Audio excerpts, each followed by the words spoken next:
রোজা রেখে টুথপেস্ট দিয়ে ব্রাশ করা যাবে কিনা বলেন, যাবে কি যাবে না? যাবে, কে কে হাত তুলুন তো দেখি।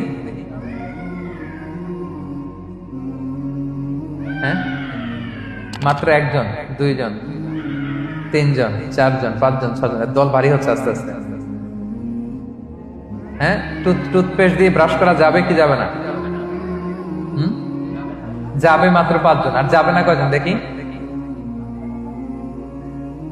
যাবে না, অনেকে যাবে না, অনেকে হাত তুলে নাই, ভাবছে কোন জায়গায় হাত তুলে কোন বিপদে পড়ি। চুপচাপ দেখি যে কোনটা জিতে। যাবে না, যাবে না, দল ভারী না? যাবে, এই সুন্দর বলছে, যাবে কিন্তু না করাই ভালো। হ্যাঁ, যাবে। টুথপেস্ট দিয়ে ব্রাশ করলে রোজা ভাঙে না, তবে যদি খুব স্ট্রং টুথপেস্ট হয় এগুলো ব্যবহার না করা ভালো। দিনের বেলায় মেসওয়াক করা ভালো। হ্যাঁ, মেসওয়াক করলে ওইটা সবচেয়ে সেফ। তবে যদি আপনি টুথপেস্ট দিয়ে ব্রাশ করেন আপনার রোজা ভাঙবে না ইনশাল্লাহ। কেউ কেউ মাকরু বলেছেন, কিন্তু আপনার রোজা ভাঙবে না।